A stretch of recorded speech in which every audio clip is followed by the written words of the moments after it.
पूर्णिमा तिथि का हिंदू धर्म में विशेष महत्व है। इसे धनदायक और संतानदायक व्रत माना गया है। जो लोग पूरे विधि विधान से पूर्णिमा का व्रत करते हैं और पूर्णिमा के दिन चंद्रमा को अर्घ्य देते हैं, उन पर भगवान विष्णु और माता लक्ष्मी की विशेष कृपा होती है। आइए जानते हैं पूर्णिमा व्रत की कथा। द्वापर युग में एक समय की बात है कि यशोदा जी ने कृष्ण से कहा, हे कृष्ण, तुम सारे संसार के उत्पन्न करता, पोषण तथा उसके संहार करता हो। आज कोई ऐसा व्रत मुझसे कहो जिसके करने से मृत्युलोक में स्त्रियां को विधवा होने का भय न रहे तथा यह व्रत सभी मनुष्यों की मनोकामना पूर्ण करने वाला हो। श्री कृष्ण कहने लगे, हे माता, तुमने अति सुंदर प्रश्न किया है। मैं तुमसे ऐसे ही व्रत को सविस्तार कहता हूँ। सौभाग्य की प्राप्ति के लिए स्त्रियों को अर्थात 32 पूर्णिमाओं का व्रत करना चाहिए। इस व्रत को करने से स्त्रियों को सौभाग्य संपत्ति मिलती है।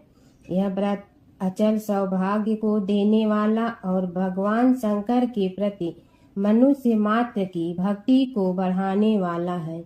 यशोदा जी कहने लगी, हे कृष्ण, सर्वप्रथम इस व्रत को मृत्युलोक में किसने किया था, इसके विषय में विस्तार पूर्वक मुझसे कहो। श्री कृष्ण जी कहने लगे कि इस भूमंडल पर एक अत्यंत प्रसिद्ध राजा चंद्रहास से पालित अनेक प्रकार के रत्नों से परिपूर्ण काटिका नाम की एक नगरी थी। वहाँ धनेश्वर नाम का एक ब्राह्मण था और इसकी स्त्री अति सुशील रूपवती थी। दोनों ही उस नगरी में बड़े प्रेम से साथ रहते थे। घर में धन धान्य आदि की कोई कमी नहीं थी। उनको एक बड़ा दुख था, उनकी कोई संतान नहीं थी, जिस वजह से वह बहुत दुखी रहते थे। एक दिन एक बड़ा तपस्वी योगी उस नगरी में आया। वह योगी बाकी सभी घरों से भिक्षा मांगकर भोजन किया करता था, लेकिन उस ब्राह्मण के घर से भिक्षा नहीं मांगा करता था। एक दिन योगी गंगा किनारे भिक्षा मांगकर प्रेम पूर्वक खा रहा था कि धनेश्वर ने योगी को यह सब करते देख लिया। सब कार्य किसी प्रकार से देख लिया। अपनी भिक्षा अनादर से दुखी होकर धनेश्वर योगी से बोले, और सभी घरों से भिक्षा लेते हैं, परंतु मेरे घर की भिक्षा कभी भी नहीं लेते, इसका क्या कारण है? योगी कहने लगा कि आपके धर्म हमें इस बात की आज्ञा नहीं देता है, क्योंकि अभी आप गृहस्थ जीवन में एक सुख से वंचित हैं। आपके घर संतान होने पर मैं आपके घर से भी भिक्षा स्वीकार कर लूंगा। उन्होंने कहा कि जिसे संतान नहीं है उसके घर से भिक्षा लेने से मेरे भी पतित हो जाने का भय है। धनेश्वर यह सब बात सुनकर बहुत दुखी हुआ और हाथ जोड़कर योगी के पैरों पर गिर पड़ा तथा दुखी मन से कहने लगा कि आप मुझे संतान प्राप्ति के उपाय बताइए। आप सर्वज्ञ हैं, मुझ पर अवश्य ही यह कृपा कीजिए। धन की मेरे घर में कोई कमी नहीं है, लेकिन मैं संतान न होने के कारण अत्यंत दुखी हूँ। आप मेरे इस दुख का हरण कीजिए। यह सुनकर योगी कहने लगे, तुम चंडी की आराधना करो। घर पहुंचकर उन्होंने यह सारी बात अपनी पत्नी को बताई और खुद वन में चला गया। वन में पहुंचकर उसने चंडी की आराधना की और उपवास किया। चंडी ने 16 दिन उसको सपने में दर्शन दिए और कहा कि हे धनेश्वर, जा तेरे पुत्र होगा, लेकिन उसकी आयु सिर्फ 16 वर्ष होगी। 16 वर्ष की आयु में ही उसकी मृत्यु हो जाएगी। अगर तुम दोनों स्त्री और पुरुष 32 पूर्णिमाओं को व्रत करोगे तो यह दीर्घायु हो जाएगा। जितनी तुम्हारी सामर्थ्य हो उतने आंचे के दिए जलाकर शिव जी का पूजन करना, लेकिन पूर्णमासी 32 ही होनी चाहिए। सुबह होती ही तुम्हें इस स्थान के पास एक आम का पेड़ दिखाई देगा।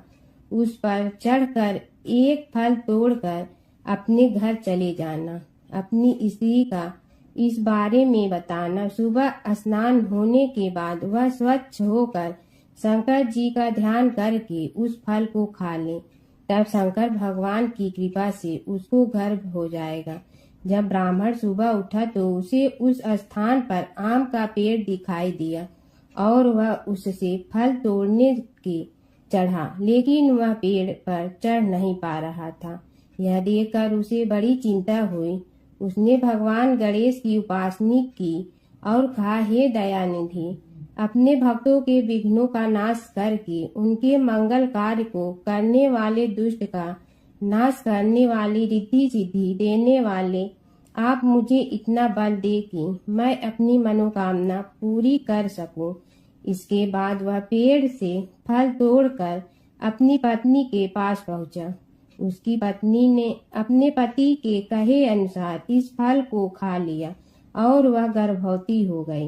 देवी की कृपा से उसे बहुत सुंदर पुत्र पैदा हुआ। उसका नाम उन्होंने देवी दास रखा। माता पिता के हर्ष और शोक के साथ वह बालक बढ़ने लगा। भगवान की कृपा से बालक बहुत ही सुंदर था, सुशील और पढ़ाई लिखाई में भी बहुत ही निपुण था। दुर्गा जी की कथा अनुसार उसकी माता से 32 पूर्णमासी का व्रत रखा।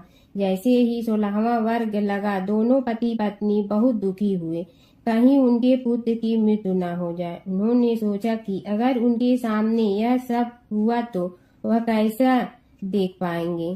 तभी उन्होंने देवीदास के मामा को बुलाया और 1 वर्ष के लिए देवीदास को काशी में पढ़ने के लिए भेज दिया।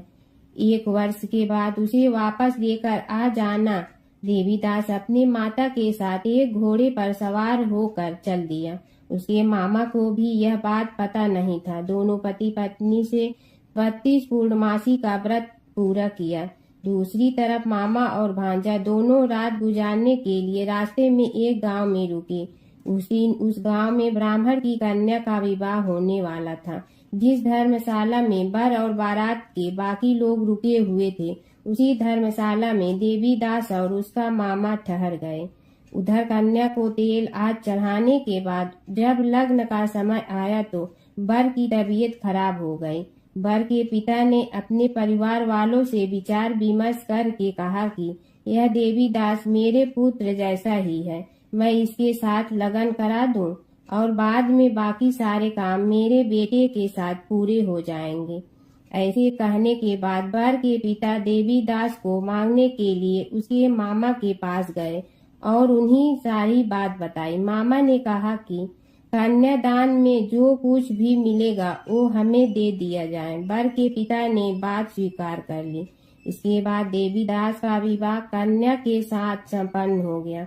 इसके बाद वह अपनी पत्नी के साथ भोजन न कर सका और मन में विचार करने लगा कि न जाने यह किसी पत्नी होगी। यह सोचकर उसकी आंखों में आंसू आ गए। तब वधू ने पूछा कि क्या बात है, आप उदास क्यों हैं? तब उसने सारी बातें पत्नी को बता दी। तब कन्या कहने लगी, यह ब्रह्मा विवाद के विपरीत है। आप ही मेरे पति हैं, मैं आपकी पत्नी रहूंगी, किसी अन्य की कभी नहीं। तब देवीदास ने कहा, ऐसा मत करिए, क्योंकि मेरी आय बहुत कम है, मेरे बाद आपका क्या होगा। लेकिन उसकी पत्नी नहीं मानी और बोली, स्वामी आप भोजन कीजिए। दोनों रात में सोने के लिए चले गए। सुबह देवीदास ने पत्नी को 4 नगों से जड़ी एक अंगूठी दी और एक रुमाल दिया और बोला कि हे प्रिय, इसे लो और संकेत समझकर स्थिर चित्त हो जाओ। मेरे मरण और जीवन जानने के लिए एक पुष्प वाटिका बना लो, उसमें सुगंधित वाली एक नव मल्लिका लगा लो, उसको प्रतिदिन जल से सींचा करे और आनंद के साथ खेलो कूदो। जिस समय और जिस दिन मेरा प्राणांत होगा उस दिन यह फूल सूख जाएंगे। जब यह फिर से हरे हो जाए तो जान लेना मैं जीवित हूँ। यह समझाकर वह वहां से चला गया। इसके बाद वह जब वर और बाकी बाराती मंडप में आए तो कन्या ने उसे देखकर कहा कि ये मेरे पति नहीं है, मेरे पति वह हैं जिनके साथ रात में विवाद हुआ है, इसके साथ मेरा विवाह नहीं हुआ है। अगर यह वही है तो यह बताए कि मैंने इसके क्या दिए हैं। साथ ही कन्यादान के समय को आभूषण मिले उन्हें दिखाए। कन्या की ये सारी बातें सुनकर वह कहने लगा कि मैं यह सब नहीं जानता। इसके बाद सारी बारात भी अपमानित होकर लौट गई। भगवान कृष्ण बोले, हे माता, इस प्रकार देवी दास काशी चला गया।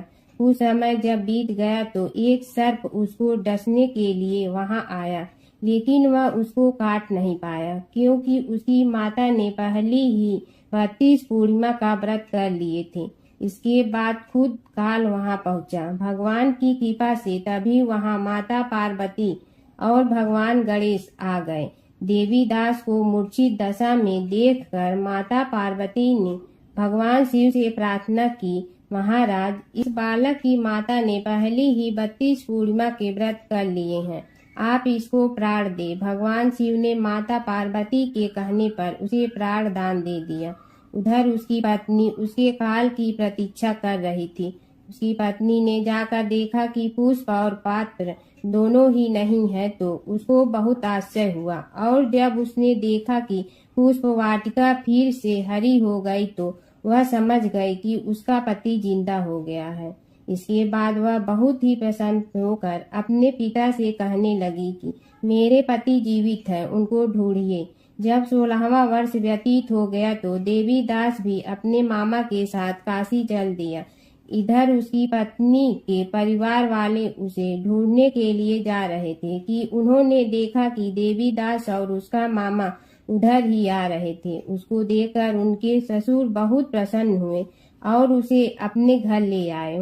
वहाँ सारा वर इकट्ठा हो गया और कन्या ने भी उसे पहचान लिया। देवी दास ने इसके बाद अपनी पत्नी और मामा को लेकर वहाँ से चल दिया। उसके ससुर ने भी उसे बहुत धन दहेज दिया। जब वह अपने घर की तरफ चल रहा था तो उसके माता पिता को लोगों ने खबर कर दी, तुम्हारा पुत्र देवी दास अपनी पत्नी और मामा के साथ आ रहा है। ऐसा समाचार सुनकर पहले तो उन्हें विश्वास नहीं हुआ, लेकिन जब देवी दास आया और उसने अपने माता पिता के पैर छुए तो देवी दास के माता पिता ने उनका माथा चूमा और दोनों को अपने सीने से लगा लिया। दोनों को आने की खुशी से धनेश्वर ने बहुत दान दक्षिणा ब्राह्मणों को दे दिया। श्री कृष्ण जी कहने लगे कि इस तरह धनेश्वर को 32 पूर्णिमा का व्रत के प्रभाव से संतान प्राप्त हुई। जो स्त्रियां इस व्रत को करती हैं वह जन्म जन्मांतर तक वैधव्य का दुख नहीं भोगती हैं और सदैव सौभाग्यवती रहती हैं। यह मेरा वचन है। यह व्रत संतान देने वाला और सभी मनोकामना को पूर्ण करने वाला है। एक समय की बात है, एक नगर में एक बहुत धनी श्रेष्ठ रहता था। उसके पास धन धान की कोई कमी नहीं थी, लेकिन वह बहुत कंजूस और कठोर स्वभाव का था। न वह दान करता था, न किसी गरीब की मदद करता था। उसी नगर में एक गरीब ब्राह्मण रहता था। वह रोज सुबह उठकर भगवान विष्णु स्मरण करता, वैशाख मास में स्नान करता और अपनी क्षमता के अनुसार थोड़ा बहुत दान जरूर करता। एक दिन उस ब्राह्मण ने सोचा, मेरे पास देने के लिए कुछ नहीं, फिर भी मैं श्रद्धा से एक लोटा जल किसी प्यासे को दूंगा। वह प्रतिदिन नदी से जल भरकर रास्ते में आने जाने वालों को पिलाने लगा। उसकी इस सेवा भावना से भगवान विष्णु बहुत प्रसन्न हुए। दूसरी ओर वह सेठ अपने धन के घमंड में किसी को कुछ नहीं देता था। समय बीता और दोनों की मृत्यु हो गई। मृत्यु के बाद ब्राह्मण को स्वर्ग में स्थान मिला, क्योंकि उसने सच्चे मन से सेवा और दान किया था। वही सेठ को नरक की यातनाएं सहनी पड़ी, क्योंकि उसने कभी दया या दान नहीं किया। कुछ समय बाद सेठ को अपनी गलती का एहसास हुआ और उसने प्रार्थना की, हे प्रभु, मुझे एक और अवसर दें। भगवान विष्णु ने उसकी प्रार्थना सुनकर कहा, धन से नहीं, मन से किया गया दान ही श्रेष्ठ होता है। वैशाख मास में किया गया छोटा सा पुण्य भी अनंत फल देता है। बोलो विष्णु भगवान की जय। एक समय की बात है, एक नगर में एक अत्यंत गरीब ब्राह्मण रहता था। वह प्रतिदिन भगवान विष्णु का स्मरण करता, लेकिन उसके पास न तो अच्छे वस्त्र थे और न ही भोजन का साधन। फिर भी उसका मन सदैव भक्ति में लीन रहता। वैशाख मास आने पर उसने संकल्प लिया, मैं इस पूरे महीने स्नान, दान और पूजा अवश्य करूँगा, चाहे कुछ भी हो जाए। वह प्रतिदिन प्रातः काल उठकर नदी में स्नान करता, तुलसी के पास जल अर्पित करता और भगवान विष्णु की पूजा करता। भोजन न होने पर भी वह भूखा रहकर भक्ति करता रहा। एक दिन उसकी परीक्षा लेने के लिए भगवान विष्णु एक साधु के वेश में उसके द्वार पर आए। उन्होंने कहा, हे ब्राह्मण, मुझे बहुत भूख लगी है, क्या तुम मुझे कुछ भोजन दे सकते हो? ब्राह्मण के पास केवल थोड़ा सा अन्न बचा था जो उसने अपने लिए रखा था, लेकिन उसने बिना सोचे वह सारा अन्न उस साधु को दे दिया और स्वयं भूखा रह गया। उसकी निस्वार्थ सेवा और सच्ची भक्ति देखकर भगवान विष्णु अत्यंत प्रसन्न हुए। वे अपने वास्तविक स्वरूप में प्रकट हुए और बोले, हे भक्त, तुम्हें सच्ची भक्ति और दान का आदर्श प्रस्तुत किया है। मैं तुम्हें धन, सुख और मोक्ष का वरदान देता हूँ। इसके बाद ब्राह्मण का जीवन बदल गया। उसके घर में धन धान की वर्षा होने लगी और वह सुखपूर्वक जीवन बिताने लगा।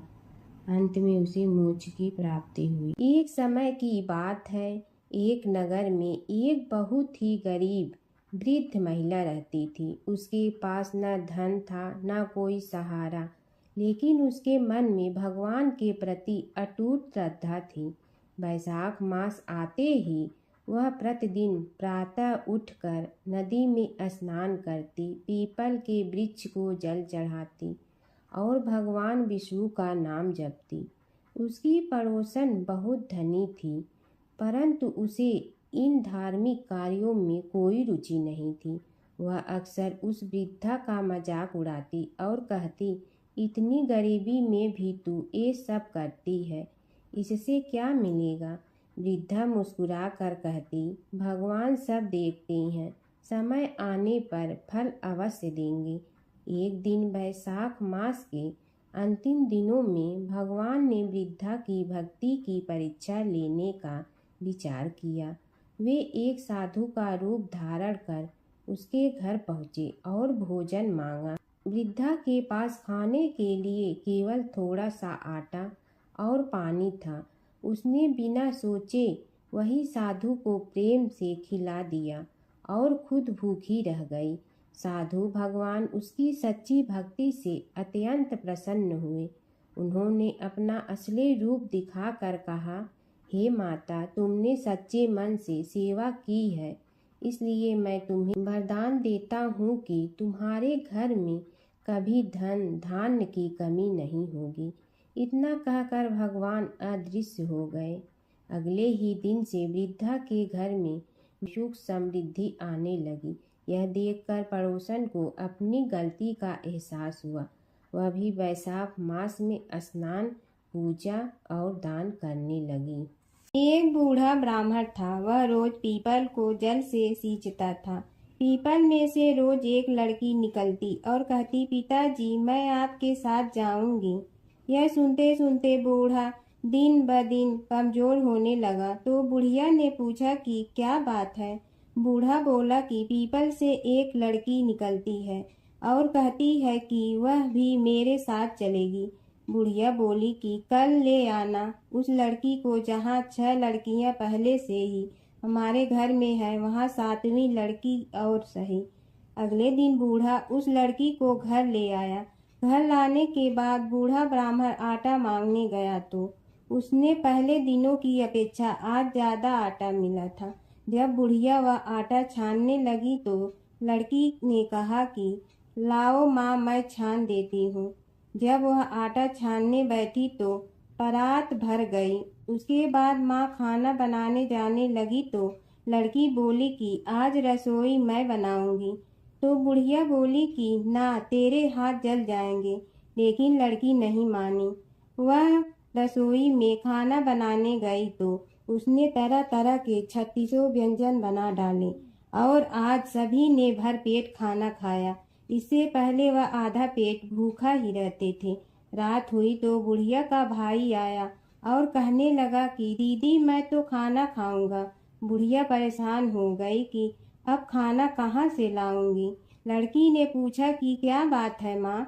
उसने कहा कि तेरा मामा आया है और रोटी खाएगा, लेकिन रोटी तो सबने खा ली है, अब उसके लिए कहाँ से लाऊंगी। लड़की बोली कि तू चिंता मत कर माँ, मैं बना दूंगी। और वह रसोई में गई और मामा के लिए 3600 व्यंजन बना दी। मामा ने भरपेट खाया और कहा भी कि ऐसा खाना इससे पहले उसने कभी नहीं खाया है। बुढ़िया ने कहा कि भाई तेरी बावनी भाजी है, उसी ने बनाया है। शाम हुई तो लड़की बोली कि माँ चौका लगा के चौके का दिया जला देना, कोठे में मैं सोऊंगी। बुढ़िया बोली कि ना बेटी तू डर जाएगी। लेकिन वह बोली कि ना माँ मैं नहीं डरूंगी, मैं अंदर कोठे में ही सोऊंगी। वह कोठे में ही जाकर सो गई। आधी रात को लड़की उठी और चारों ओर आंख मारी तो धन ही धन हो गया। वह बाहर जाने लगी तो एक बूढ़ा ब्राह्मण सो रहा था। उसने देखा तो कहा कि बेटी तू कहाँ चली। लड़की बोली कि मैं तो दरिद्रता दूर करने आई थी, अगर तुम्हें दूर करवानी है तो करवा लो। उसने बूढ़े के घर में भी आँख से देखा तो चारों ओर धन ही धन हो गया।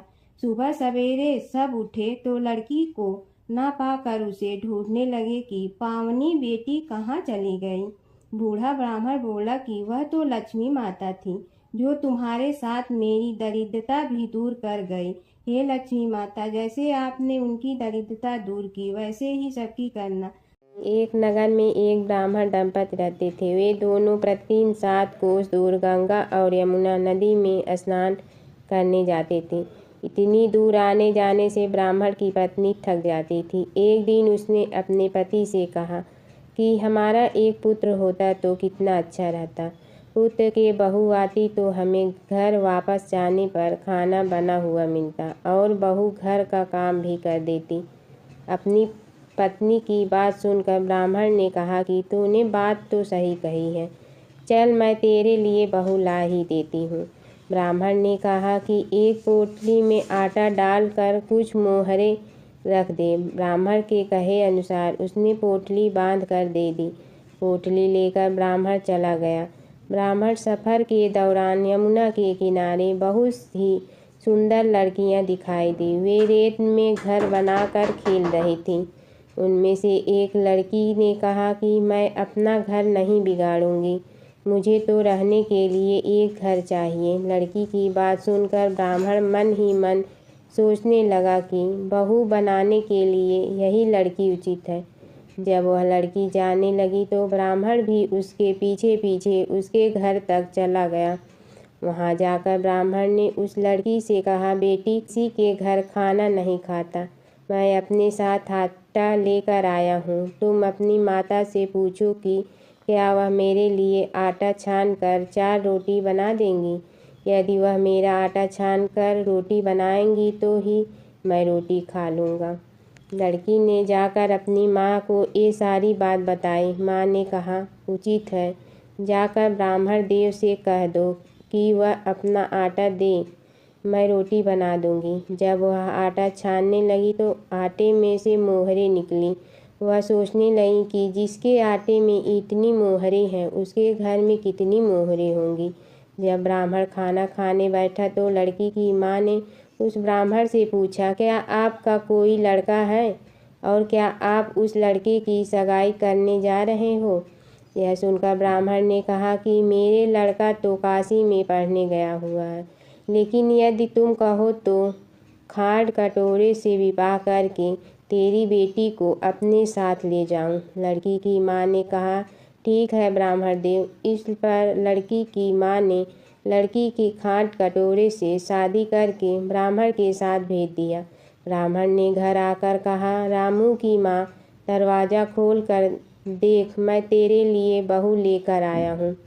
ब्राह्मण की पत्नी भीतर से ही बोली, हमारे तो कोई बेटा बेटी नहीं है, तो बहू कहाँ से आए। दुनिया ताने मारती थी, अब आप भी मारने लगे। ब्राह्मण ने कहा, तू दरवाज़ा खोल कर तो देख, जब ब्रह्माणी ने दरवाज़ा खोला तो सामने बहू को खड़ी देखा। उसने बहू का स्वागत किया और आदर सत्कार से अंदर ले गई। अब जब ब्राह्मण अपनी पत्नी के साथ नदी स्नान करने जाता तो पीछे से बहू घर का सारा काम करके और खाना बना कर रखती थी। वह उनके कपड़े धोती और रात को हाथ पैर भी दबाती थी। इस तरह बहुत दिन बीत गए। ब्रह्माणी ने अपनी बहू से कहा कि बहू कभी भी चूल्हे की आग मत बुझने देना और मटके का पानी खत्म मत होने देना। परंतु एक दिन चूल्हे की आग बुझ गई। यह देखकर बहू घबरा गई और भागी भागी अपनी पड़ोसन के पास गई और कहा कि मेरे चूल्हे की आग बुझ गई है, मुझे थोड़ी आग चाहिए। मेरे सास ससुर सुबह 5 बजे से गए हुए हैं, वह थके हुए घर आएंगे, इसलिए मुझे उनके लिए खाना बनाना है। यह सुनकर पड़ोसन ने कहा कि तू तो बावली है, तुझे यह दोनों मिलकर पागल बना रहे हैं। इनके कोई पुत्र नहीं है, ये निसंतान है। बहू ने कहा नहीं, ऐसा मत बोलो, इनका बेटा तो बनारस काशी में पढ़ने गया हुआ है। इस पर पड़ोसन ने कहा कि यह तुझे झूठ बोलकर लाए हैं, मेरी बात सच मान, इनके कोई बेटा नहीं है। अब बहू पड़ोसन की बातों में आ गई और कहने लगी कि अब आप ही बताओ मैं क्या करूं। पड़ोसन ने कहा कि क्या है, जब तुम्हारे सास ससुर आए तो जली हुई रोटियां बना कर देना और बिना नमक की दाल बना कर देना। खीर की करछी दाल में और दाल की करछी खीर में डाल देना। पड़ोसन ने उसे अच्छे से सिखा पढ़ा दिया। फिर जब उसने सास ससुर घर आए तो उसने न तो उनका आदर सत्कार किया, ना ही उनके कपड़े धोए। जब उसने सास ससुर को खाना दिया तो सास बोली, बहू आज यह रोटियां जली हुई क्यों हैं और दाल भी अलूनी है। तब बहू ने पलट कर कहा कि एक दिन ऐसा खाना खा लोगे तो कुछ बिगड़ नहीं जाएगा। तुम्हारा सास ससुर को खड़ी खोटी सुनाकर वह फिर से पड़ोसन के पास गई और बोला कि अब आगे क्या करना है। पड़ोसन ने कहा कि अब तुम सातों कोठों की चाबी मांग लेना। अगले दिन जब भी स्नान करने के लिए जाने लगे तो बहू अड़ गई कि मुझे तो सातों कोठों की चाबी चाहिए। तब ससुर ने कहा कि इसे चाबी दे दो। तब सास ने बहू को चाबी दे दी।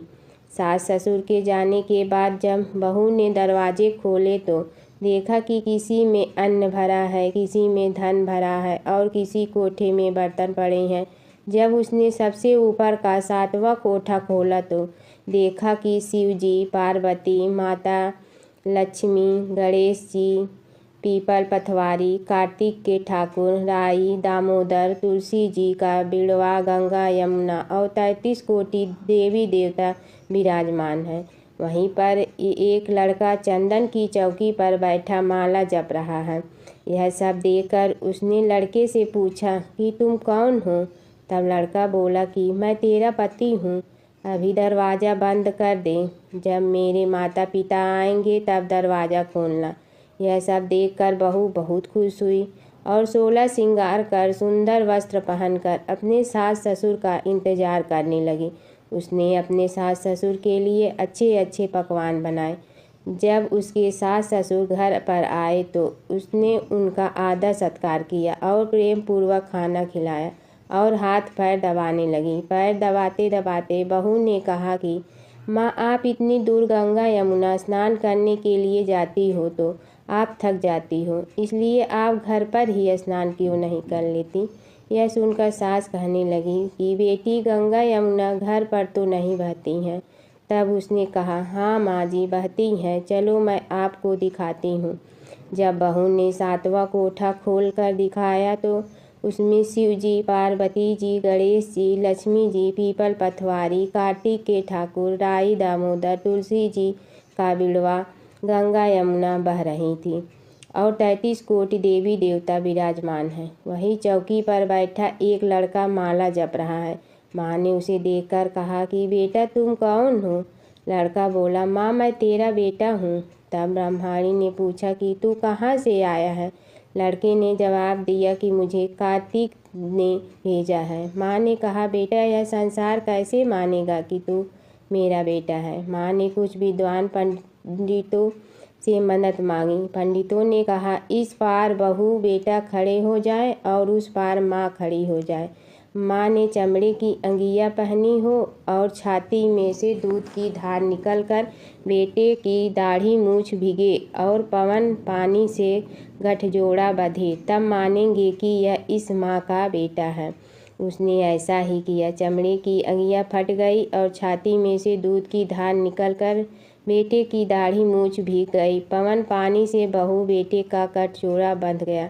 यह सब देखकर ब्राह्मण और उसकी पत्नी की खुशी का ठिकाना न रहा। जमुना की कहानी। प्राचीन समय में एक गांव था जिसमें दो बहनें रहा करती थी। एक बहन का नाम गंगा था तो दूसरी बहन का नाम जमुना था। एक बार दोनों बहनें एक साहूकार के खेत से गुजर रही थी तो जमुना ने 13 दाने जौ के तोड़ लिए, जिसे देख गंगा बोली कि तुझे तो ग्रहण लग गया, तूने चोरी की है।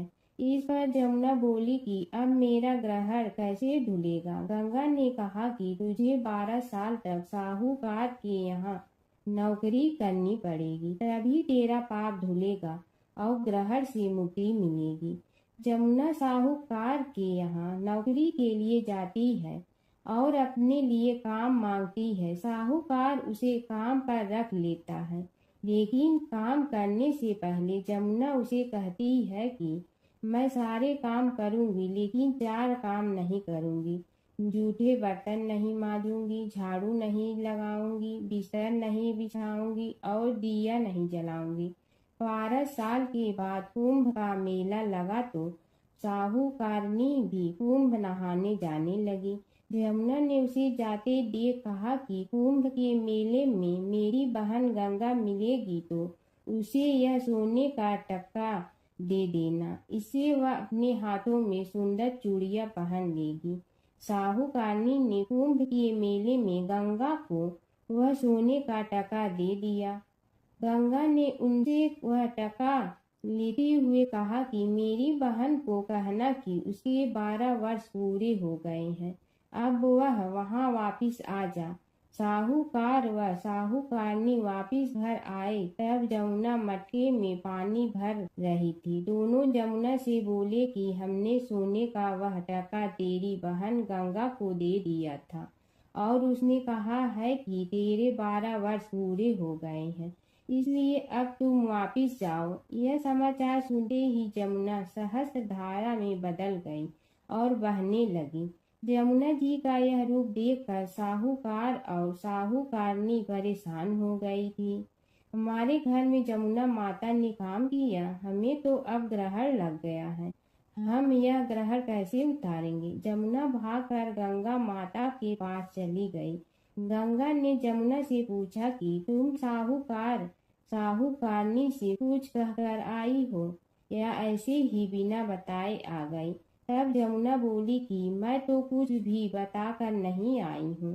गंगा ने कहा कि जा उन्हें धीरज दे आ, नहीं तो उन्हें जीवन भर असंतोष ही रहेगा। गंगा के कहने पर जमुना माता ने साहूकारनी को सपने में दर्शन दिए और कहा कि तुम दोनों उल्टे माथे क्यों पड़े हो, जाओ उठकर खाओ पियो। तब दोनों बोले कि हम कैसे उठें, हमें तो ग्रहण लगा है, क्योंकि हमने उल्टे सीधे और पता नहीं कितने नीच कार्य आपसे कराए हैं। तब जमुना जी बोली कि तुम्हें ग्रहण नहीं लगा है, ग्रहण तो मुझे लगा था कि मैंने तुम्हारे खेत से 13 दाने जौ के चुराए थे। मैं तो अपना ग्रहण उतारने तुम्हारे घर आई थी। मेरा ग्रहण तुम्हारे घर में 12 वर्ष तक रहने से उतर गया है और मेरी मुक्ति हो गई है। जमुना जी ने कहा कि तुम्हें कोई ग्रहण नहीं लगा है, उल्टे मेरे 12 वर्ष तक यहाँ रहने से तुम्हारी भी मुक्ति हो गई है। यह कहकर जमुना जी स्वप्न से चली गई। दोनों उठकर देखते हैं कि उनके घर में पहले से भी अधिक धन हो गया है। हे जमुना माता, जैसे आपने साहूकार व साहूकारनी की मुक्ति कराई, वैसे ही आप अपने सभी भक्तों की करना। बसेरे की कहानी। किसी गांव में एक भाट व एक जाट रहता था। दोनों में घनिष्ठ मित्रता थी। एक बार जाट अपनी बहन के घर जाने को तैयार हुआ तो भाट अपनी ससुराल जाने को तैयार हुआ। दोनों साथ चल पड़े तो रास्ते में रुककर एक कुएं की मुंडेर पर बैठ गए। जाट ने भाट से कहा कि नगर बसेरा कर लेते हैं। इस पर भाट बोला कि तू ही नगर बसेरा कर ले, मैं तो अपनी ससुराल जा रहा हूँ, वहाँ खूब खातिर होगी मेरी, तू कर ले नगर बसेरा। जाट वहीं कुएं के पास बैठ पानी की घंटी और चावल का दाना लेकर नगर बसेरा करने लगा। नगर बसेरा करने के साथ जाट कहने लगा कि नगर बसेरा जो करे सो मल धोवे पाँव, ताता माड़ा तापसी देगी मेरी माँ, माँ देगी मावशी तेगी द्वारका का वास, मीठा मीठा घास वृंदावन का वास, पांच कुल्ठी छठी रास मेरी जीवड़ो श्री कृष्ण के पास, डालू पानी हो जाए घी झट से निकल जाए मेरा जी। यह सब कर कर के वह जाट बहन के पास चल पड़ा। जाट की बहन ने भाई के आने पर उसकी खातिर की खी बूढ़ा के साथ भाई को जिमाया। दोनों ने बैठकर ढेर सारी बातें की।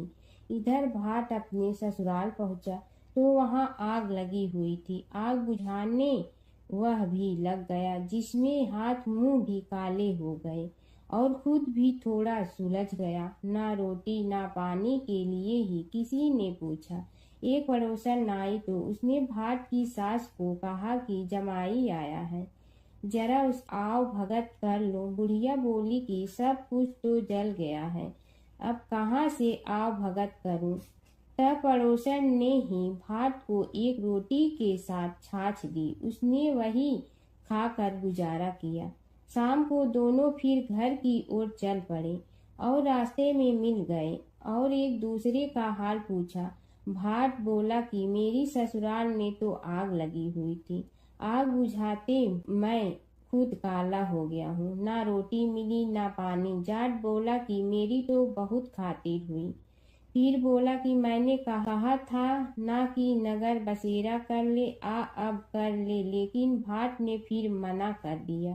कहने लगा कि चाहे रोटी दे या न दे, तेरी तो माँ है, दही चूरमा का पेड़ा धरा पाएगा। भाट ने फिर नगर बसेरा नहीं किया, जाट ने कर लिया। नगर बसेरा जो करे सो मल धोए पाँव, ताता माड़ा तापसी देगी मेरी माँ, माँ देगी मावशी देगी द्वारका का वास, मीठा मीठा घास वृंदावन का वास, पांच कुल्ठी छठी रास मेरा जीवड़ो श्री कृष्ण के पास, डालू पानी हो जाए घी झट से निकल जाए मेरा जी।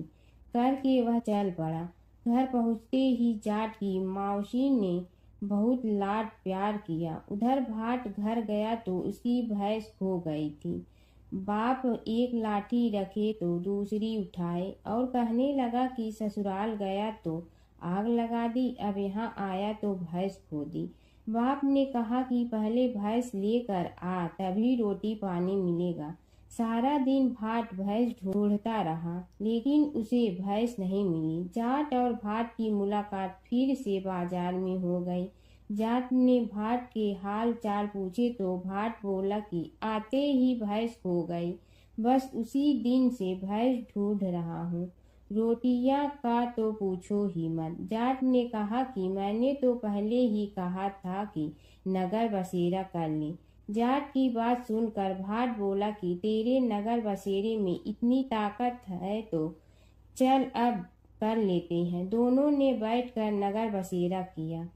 नगर बसेरा जो करे सो मल धोवे पाँव, ताता माड़ा तापसी देगी मेरी माँ, माँ देगी मावशी देगी द्वारका का वास, मीठा मीठा घास वृंदावन का वास, पांच कुल्ठी छठी रास मेरा जीवड़ो श्री कृष्ण के पास, डालू पानी हो जाए घी झट से निकल जाए मेरा जी।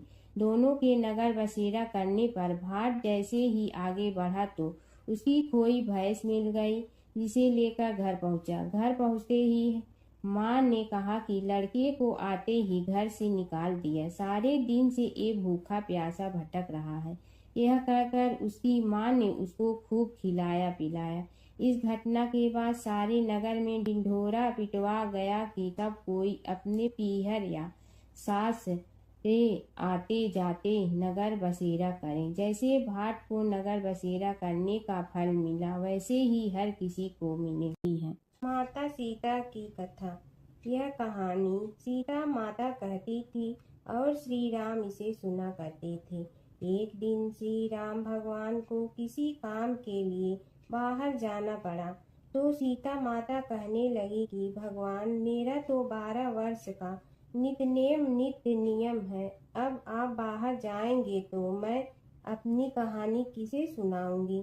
श्री राम ने कहा कि तुम कुएं की पाल पर जाकर बैठ जाना और वहां जो औरतें पानी भरने आएंगी उन्हें अपनी कहानी सुना देना। सीता माता कुएं की पाल पर जाकर बैठ जाती हैं। एक स्त्री आई, उसने रेशम की जड़ी की साड़ी पहन रखी थी और सोने का घड़ा ले रखा था। सीता माता उसे देख कहती हैं कि बहन, मेरा 12 वर्ष का नित्य नेम सुन लो। पर वह स्त्री बोली कि मैं तुम्हारा नित्य नेम सुनूंगी तो मुझे घर जाने में देरी हो जाएगी और मेरी सास मुझसे लड़ेंगी। उसने कहानी नहीं सुनी और चली गई। उसकी रेशम जड़ी की साड़ी फट गई, सोने का घड़ा मिट्टी के घड़े में बदल गया। सास ने देखा तो पूछा कि ये किसका दोष अपने सिर लेकर आ गई है। बहू ने कहा कि कुएं पर एक औरत बैठी थी, उसने कहानी सुनने के लिए कहा, लेकिन मैंने सुनी नहीं, जिसका यह फल मिला है। बहू की बात सुनकर अगले दिन वही साड़ी और घड़ा लेकर सास कुएं की पाल पर गई। सास को वहीं माता सीता बैठी मिली, तो माता सीता ने कहा कि बहन, मेरी कहानी सुन लीजिए। सास बोली कि एक बार छोड़, मैं तो 4 बार कहानी सुन लूंगी। राम आए लक्ष्मण आए, देश के पुजारी आए, नित नेम का नेम लाए, आओ राम बैठो राम। तपी रसोई जियो राम, माखन मिश्री खाओ राम। दूध बतासा पियो राम, सूत के पलका मोठो राम। साल दुसाला पोठो राम, साल दुसाला ओढ़ो राम। जब बोलो जब राम ही राम, राम संवारे सबके काम। खाली घर भंडार भरेंगे, सबका बेड़ा पार करेंगे। श्री राम जय राम जय जय राम। सास बोली कि बहन, कहानी तो बहुत अच्छी लगी। कहानी सुनकर सास घर चली गई और उसकी साड़ी फिर से रेशम जड़ी की बन गई। मिट्टी का घड़ा फिर सोने के घड़े में बदल गया। बहू कहने लगी, सासू माँ, आपने ये सब कैसे किया। सास ने कहा कि बहू, तू दोष लगा के आई थी और मैं अब दोष उतार कर आ रही हूँ। बहू ने फिर पूछा कि वह कुएं वाली स्त्री कौन है।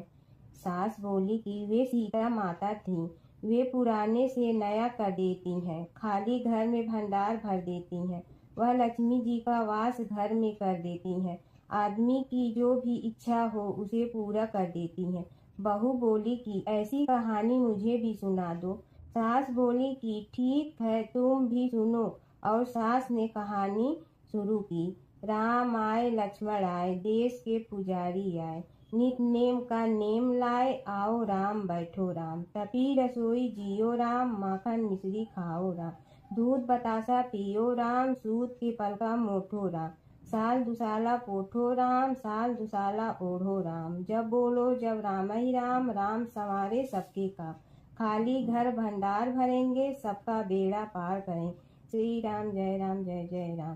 कहानी सुनकर बहू बोली कि कहानी तो बहुत अच्छी है। सास ने कहा कि ठीक है, इस कहानी को रोज कहा करेंगे। अब सास बहू रोज सवेरे उठती, नहाती धोती और पूजा करने के बाद नित नेम की सीता की कहानी कहती। एक दिन उनके यहाँ एक पड़ोस की औरत आई और बोली कि बहन, जरा सी आँच दे ना। तो वह बोली कि आज तो अभी हमने जलाई ही नहीं। पड़ोसन ने कहा कि तुम सुबह 4 बजे से उठकर क्या कर रही हो? फिर उन्होंने कहा कि सुबह उठकर हम पूजा करते हैं, फिर सीता माता की नित्य-नेम की कहानी कहते हैं। पड़ोसन ने उसकी बात सुनकर फिर कहा कि सीता माता की कहानी कहने से तुम्हें क्या मिलता है? वे बोली कि इनकी कहानी कहने से घर में भंडार भर जाते हैं, सारे काम सिद्ध होते हैं, मन की इच्छा भी पूरी हो जाती है। पड़ोसन कहती है कि बहन ऐसी कहानी तो मुझे भी सुना दो। फिर वह बोली कि ठीक है, तुम भी यह कहानी सुन लो। राम आए लक्ष्मण आए, देश के पुजारी आए, नित नेम का नेम लाए, आओ राम बैठो राम। सारी कहानी सुनने के बाद पड़ोसन कहने लगी, बहन कहानी तो मुझे बहुत अच्छी लगी। अब वह पड़ोसन भी नित नेम सीता माता की कहानी कहने लगी। कहानी कहने से सीता माता ने पड़ोसन के भी भंडार भर दिए। अब तो पूरे मोहल्ले में नित नेम की कथा चल पड़ी। हर किसी की मनोकामना पूरी होने लगी। हे सीता माता, जैसे आपने उनके भंडार भरे, वैसे ही आप हमारे भी भंडार भरना, सबकी भरना, कहानी सुनने वाले के भी और कहानी कहने वाले के भी। गणेश और बुढ़िया माई की कथा। एक बुढ़िया थी, वह बहुत ही गरीब और दृष्टिहीन थी। उसके एक बेटा और बहू थी। वह बुढ़िया सदैव गणेश जी की पूजा किया करती थी। एक दिन गणेश जी प्रकट होकर उस बुढ़िया से बोले, बुढ़िया माँ, तू जो चाहे सो मांग ले। बुढ़िया बोली, मुझे तो मांगना नहीं आता, कैसे और क्या मांगूं? तब गणेश जी बोले, अपने बहू बेटे से पूछ कर मांग ले। तब बुढ़िया ने अपने बेटे से कहा, गणेश जी कहते हैं तू कुछ मांग ले, बता मैं क्या मांगूं? पुत्र ने कहा, माँ तू धन मांग ले। बहू से पूछा तो बहू ने कहा, नाती मांग ले। तब बुढ़िया ने सोचा कि ये तो अपने अपने मतलब की बात कर रहे हैं। अतः उस बुढ़िया ने पड़ोसन से पूछा तो उन्होंने कहा, बुढ़िया तू तो थोड़े दिन जियोगी, क्यों तू धन मांगो और क्यों नाती मांगे? तू तो अपनी आँखों की रोशनी मांग ले, जिससे तेरी जिंदगी आराम से कट जाए। इस पर बुढ़िया बोली, यदि आप प्रसन्न है तो मुझे 9 करोड़ की माया दे, निरोगी काया दे, अमर सुहाग दे, आँखों की रोशनी दे, नाती दे, पोता दे और सब परिवार को सुख दे और अंत में मोक्ष दे। यह सुनकर तब गणेश जी बोले, बुढ़िया माँ, तुमने तो हमें ठग लिया। फिर भी जो तूने मांगा है वचन के अनुसार सब तुझे मिलेगा। और यह कहकर गणेश जी अंतर ध्यान हो गए। उधर बुढ़िया माँ ने जो कुछ मांगा वह सब कुछ मिल गया। हे गणेश जी महाराज, जैसे तुमने उस बुढ़िया माँ को सब कुछ दिया वैसे ही सबको देना। बुढ़िया माई को मुक्ति दी तुलसी माता की कथा। एक बुढ़िया माई तुलसी जी को सींचती और कहती कि हे तुलसी माता, सत की दाता, मैं तेरा बिडला सींचती हूँ, मुझे बहू दे, पीताम्बर की धोती दे, मीठा मीठा घास दे, बैकुंठा में वास दे, चटक की चाल दे, पटक की मोत दे, चंदन का काठ दे, रानी सा राज दे, दाल भात का भोजन दे, 11 की मौत दे, कृष्ण जी का कंधा दे। तब तुलसी माता यह सुनकर सूखने लगी। तो भगवान ने पूछा कि हे तुलसी, तुम क्यों सूख रही हो?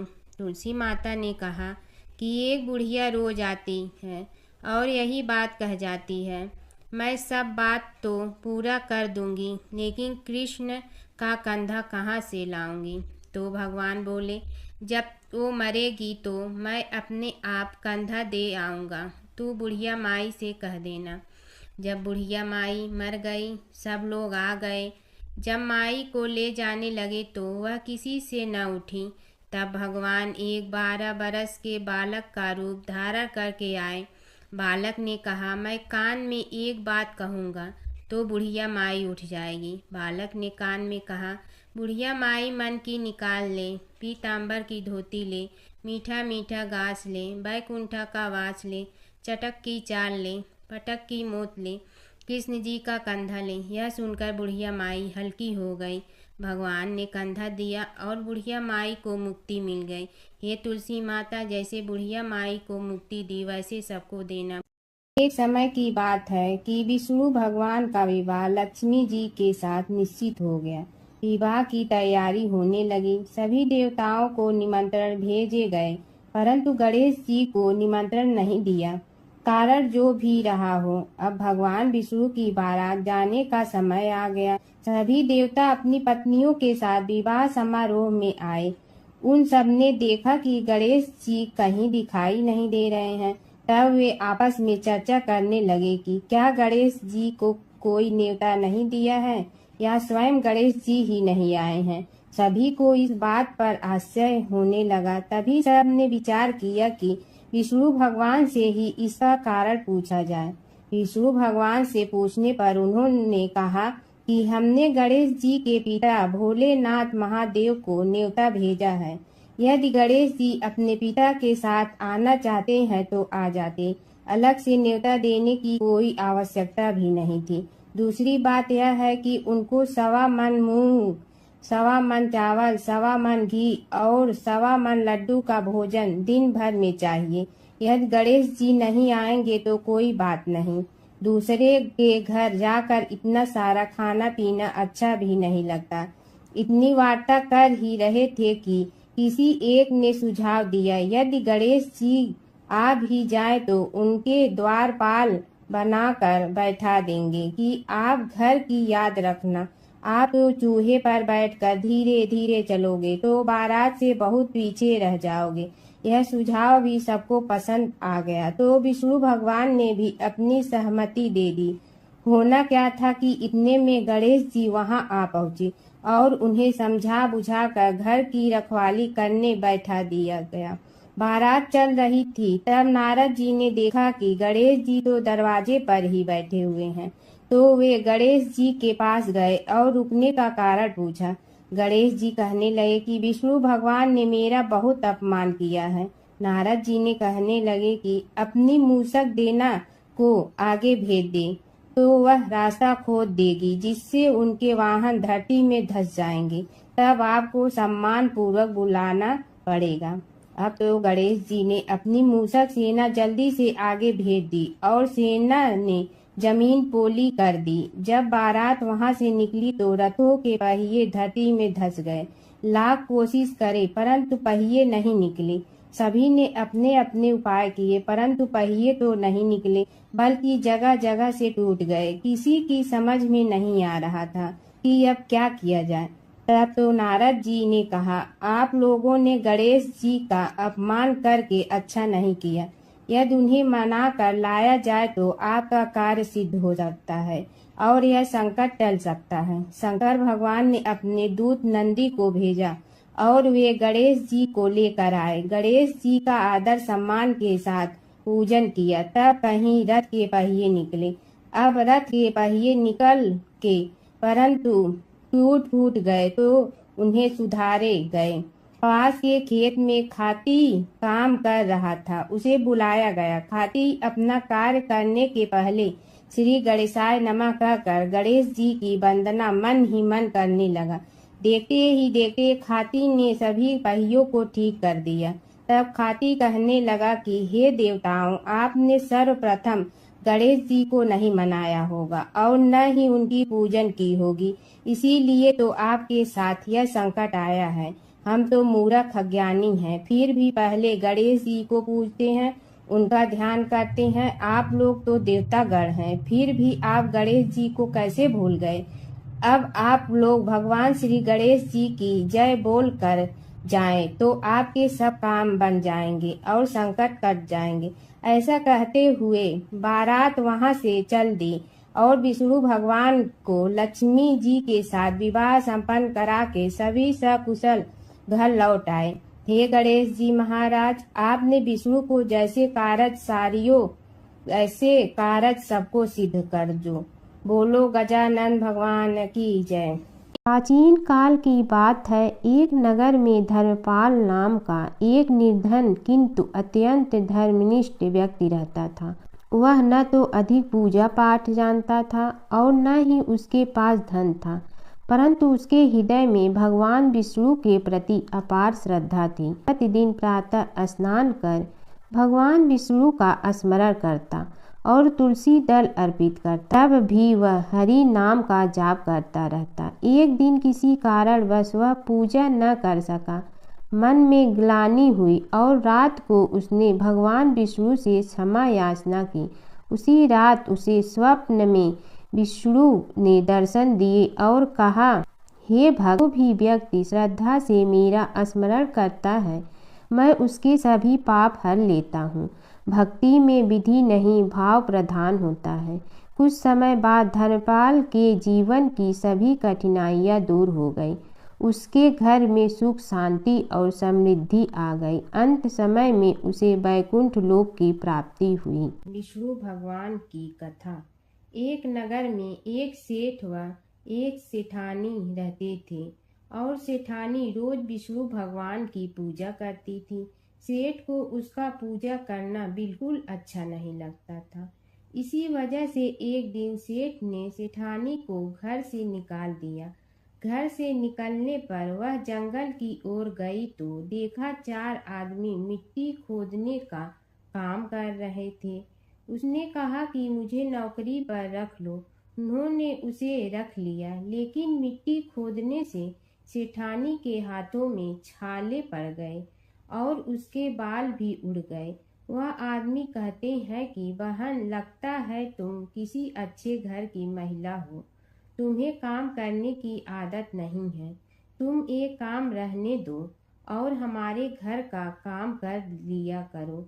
वह चारों आदमी उसे अपने साथ घर ले गए और वह 4 मुट्ठी अनाज लाते और सभी बांट कर खा लेते। एक दिन सेठानी ने कहा कि कल से 8 मुट्ठी अनाज लाना। अगले दिन वह 8 मुट्ठी अनाज लाए और सेठानी पड़ोसन से आग मांग लाई। उसने भोजन बनाया, विष्णु भगवान को भोग लगाया, फिर सभी को खाने को दिया। सारे भाई बोले कि बहन, आज तो भोजन बहुत स्वादिष्ट बना है। सेठानी ने कहा कि भगवान का जूठा है तो स्वाद तो होगा ही। सेठानी के जाने के बाद सेठ भूखा रहने लगा और आस पड़ोस के सारे लोग कहने लगे कि ये तो सेठानी के भाग्य से खाता था। एक दिन सेठ अपनी सेठानी को ढूंढने चल पड़ा। उसने ढूंढते हुए वह भी उस जंगल में पहुंच गया जहां वह चारों आदमी मिट्टी खोद रहे थे। सेठ ने उन्हें देखा तो कहा कि भाई, मुझे भी काम पर रख लो। उन आदमियों ने उसे काम पर रख लिया, लेकिन मिट्टी खोदने से उसके भी हाथों में छाले पड़ गए और बाल उड़ने लगे। उसकी यह हालत देख चारों बोले कि तुम्हें काम की आदत नहीं है, तुम हमारे साथ चलो और हमारे घर में रह लो। सेठ उन चारों आदमियों के साथ उनके घर चला गया और जाते ही उसने सेठानी को पहचान लिया, लेकिन सेठानी घूंघट में थी तो सेठ को देख नहीं पाई। सेठानी ने सभी के लिए भोजन तैयार किया और हर रोज की भांति विष्णु भगवान को भोग लगाया। उसने उन चारों भाइयों को भोजन परोस दिया, लेकिन जैसे ही वह सेठ को भोजन देने लगी तो विष्णु भगवान ने उसका हाथ पकड़ लिया। भाई बोले कि बहन, ये तुम क्या कर रही हो?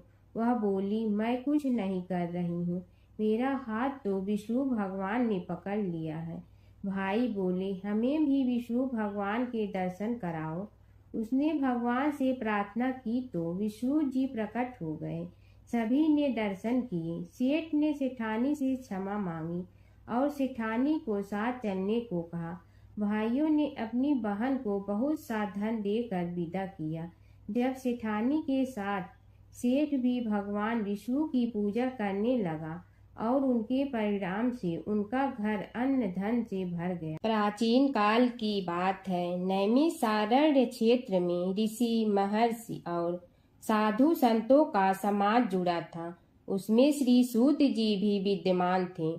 शौनक जी ने उनकी सेवा में उपस्थित होकर निवेदन किया कि हे अज्ञान रूप घोर तिमिर को नष्ट करने में करोड़ों सूर्यों के समान प्रकाशमान श्री सूत जी हमारे कानों के लिए अमृत के समान जीवन प्रदान करने वाले कथा तत्व का वर्णन कीजिए। हे सूत जी, हमारे हृदयों में ज्ञान के प्रकाश की वृद्धि तथा भक्ति, वैराग्य और विवेक की उत्पत्ति जिस कथा से हो सकती हो वह हमारे प्रति कहने की कृपा कीजिए।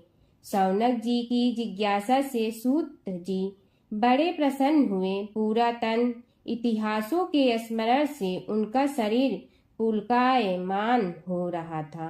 वे कुछ देर उसी स्थिति में विराजमान रहकर कुछ विचार करते रहे और अंत में बोले, शौनक जी, इस विषय में आपके चित्त में बड़ी जिज्ञासा है। आप धन्य हैं जो सदैव ज्ञान की प्राप्ति में तत्पर रहते हुए विभिन्न पुराण कथाओं की जिज्ञासा रखते हैं।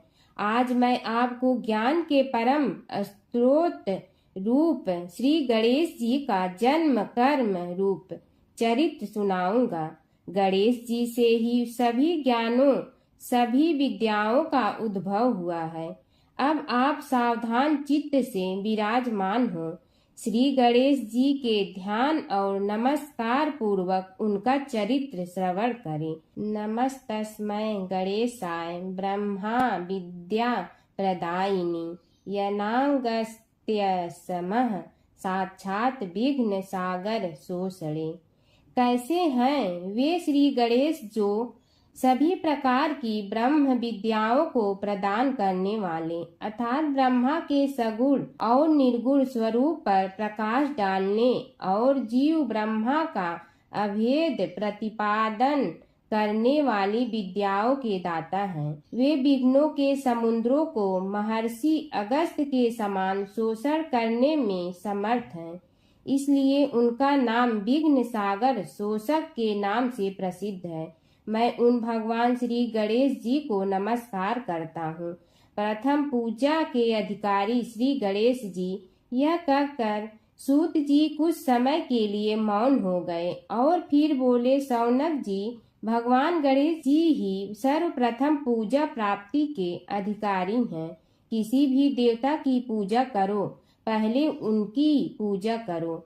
शौनक जी ने निवेदन किया, हे भगवान, हे सूत, सर्वप्रथम यह बताने की कृपा कीजिए कि गणेश जी को प्रथम पूजा का अधिकार किस प्रकार प्राप्त हुआ। इस विषय में मेरी बुद्धि मोह को प्राप्त हो रही है कि सृष्टि रचयिता ब्रह्मा जी, पालन करता भगवान नारायण और संहार करता शिव जी में से किसी को प्रथम पूजा का अधिकारी क्यों नहीं माना गया। यह त्रिदेव ही तो सबसे बड़ा देवता माने जाते हैं। सूत जी ने कहा, शौनक जी, यह भी एक रहस्य ही है। देखो, अधिकार मांगने से नहीं मिलता, इसके लिए योग्यता होनी चाहिए। संसार में अनेकों देवी देवताएं पूजे जाते हैं।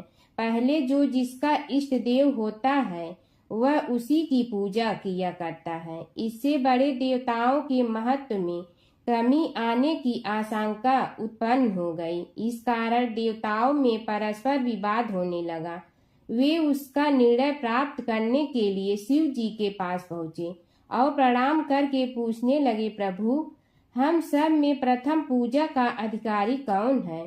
शिव जी सोचने लगे कि किसे प्रथम पूजा का अधिकारी माने। तभी उन्हें एक युक्ति सूझी। बोले, देवगण, इसका निपटारा बातों से नहीं तथ्यों से होगा। इसके लिए एक प्रतियोगिता रखनी होगी, शिव की परिक्रमा करने की प्रतियोगिता।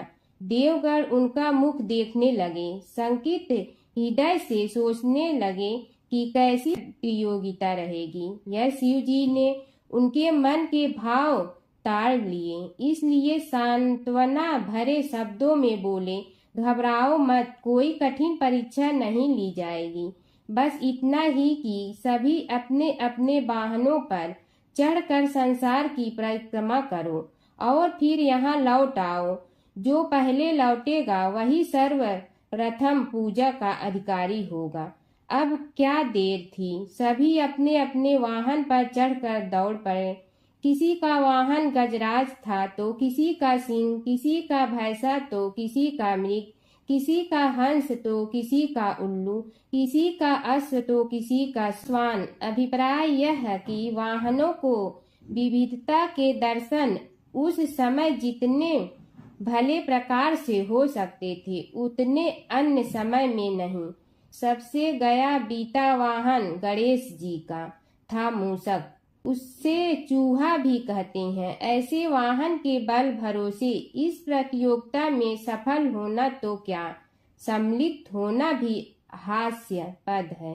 गणेश जी ने सोचा, छोड़ो, क्या होगा प्रतियोगिता में भाग लेने से, हम तो यहाँ बैठे रहकर ही तमाशा देखेंगे। वे बहुत देर तक विचार करते रहे। अंत में उन्हें एक युक्ति सूझी। शिव जी स्वयं ही जगदाता हैं, यह संसार उन्हीं का प्रतिबिंब है, तब क्यों न इन्हीं की परिक्रमा कर ली जाए। इनकी परिक्रमा करने से ही संसार की परिक्रमा हो जाएगी। ऐसा निश्चय कर उन्होंने मूषक पर चढ़कर शिव जी की परिक्रमा की और उनके समक्ष जा पहुँचे। शिव जी ने कहा, तुमने परिक्रमा पूर्ण कर ली? उन्होंने उत्तर दिया, जी हाँ। शिव जी सोचने लगे कि इसे तो यहीं घूमते हुए देखा, फिर परिक्रमा कैसे कराया। देवताओं का परिक्रमा करके लौटना आरंभ हुआ और उन्होंने गणेश जी को वहां बैठे देखा तो माथा ठनक गया। फिर भी साहस करके बोले, अरे तुम विश्व की परिक्रमा के लिए नहीं गए? गणेश जी ने कहा, अरे मैं कब का यहाँ आ गया। देवता बोले, तुम्हें तो कहीं भी नहीं देखा। गणेश जी ने उत्तर दिया, देखते कहाँ से, समस्त संसार शिव जी में विद्यमान है। इनकी परिक्रमा करने से ही संसार की परिक्रमा पूर्ण हो गई। सूत जी बोले, शौनक, इस प्रकार गणेश जी ने अपनी बुद्धि के बल पर ही विजय प्राप्त कर ली। उनका कथन सत्य था, इसलिए कोई विरोध करता भी तो कैसे। बस उसी दिन से गणेश जी की प्रथम पूजा होने लगी। हर व्रत कथा के साथ पढ़ी और सुनी जाने वाली लपसी तपसी की यह कहानी। एक लपसी था, एक तपसी था। तपसी हमेशा भगवान की तपस्या में लीन रहता था। लपसी रोजाना सवा सेर की लपसी बनाकर भगवान का भोग लगाकर जीम लेता था। एक दिन दोनों लड़ने लगे। तपसी बोला, मैं रोज भगवान की तपस्या करता हूँ, इसलिए मैं बड़ा हूँ। लपसी बोला, मैं रोज भगवान को सवा सेर लपसी का भोग लगाता हूँ, इसलिए मैं बड़ा हूँ। नारद जी वहाँ से गुजर रहे थे। दोनों को लड़ता देखकर उनसे पूछा कि तुम क्यों लड़ रहे हो। तपसी ने खुद के बड़ा होने का कारण बताया और लपसी ने अपना कारण बताया। नारद जी बोले, तुम्हारा फैसला मैं करूँगा। दूसरे दिन लपसी और तपसी नहाकर अपनी रोज की भक्ति करने आए तो नारद जी ने छुपकर 1.25 करोड़ की एक एक अंगूठी उन दोनों के आगे रख दी। तपसी की नज़र उस अंगूठी पर पड़ी जो उसने चुपचाप अंगूठी उठाकर अपने नीचे दबा ली। तब लपसी की नज़र अंगूठी पर पड़ी, लेकिन उसने ध्यान नहीं दिया। भगवान को भोग लगाकर लपसी खाना खाने लगा। नारद जी सामने आए तो दोनों ने पूछा कि कौन बड़ा, तो नारद जी ने तपसी से खड़ा होने को कहा। वो खड़ा हुआ तो उसने नीचे दबी अंगूठी दिखाई पड़ी। नारद जी ने लपसी से कहा, तपस्या करने के बाद भी तुम्हारी चोरी करने की आदत नहीं गई, इसलिए लपसी बड़ा है और तुम्हें तुम्हारी तपस्या का कोई फल भी नहीं मिलेगा। तपसी शर्मिंदा होकर माफ़ी मांगने लगा। उसने नारद जी से पूछा, मुझे मेरी तपस्या का फल कैसे मिलेगा। नारद जी ने कहा, यदि कोई गाय और कुत्ते की रोटी नहीं बनाएगा तो फल तुम्हें मिलेगा। यदि कोई ब्राह्मण को भोजन करवा कर दक्षिणा नहीं देगा तो फल तुम्हें मिलेगा। यदि कोई साड़ी के साथ ब्लाउज नहीं देगा तो फल तुझे मिलेगा। यदि कोई दिए से दिया जलाएगा तो फल तुम्हें मिलेगा। यदि कोई सारी कहानी सुने लेकिन तुम्हारी कहानी नहीं सुने तो फल तुझे मिलेगा। उसी दिन से हर व्रत कथा कहानी के साथ लपसी तपसी की कहानी भी सुनी और कही जाती है। ओम जय जगदीश हरे, स्वामी जय जगदीश हरे। भक्त जनों के संकट क्षण में दूर करे। ओम जय जगदीश हरे। जो ध्यावे फल पावे, दुख बिन से मन का, सुख संपत्ति घर आवे, कष्ट मिटे तन का। ओम जय जगदीश हरे। मात पिता तुम मेरे, शरण कहूँ किसकी, तुम विनय और न दूजा, आस करूँ जिसकी। ओम जय जगदीश हरे। तुम पूर्ण परमात्मा, तुम अंतर्यामी, पार ब्रह्म परमेश्वर, तुम सबके स्वामी। ओम जय जगदीश हरे। तुम बिंदा के सागर, तुम पालन करता, मैं मूरख कल काम, कृपा करो भरता। ओम जय जगदीश हरे। तुम हो ये कय गोचर, सबके प्राणपति, किस विधि मिलूं दया में, तुमको मैं कुमति। ओम जय जगदीश हरे।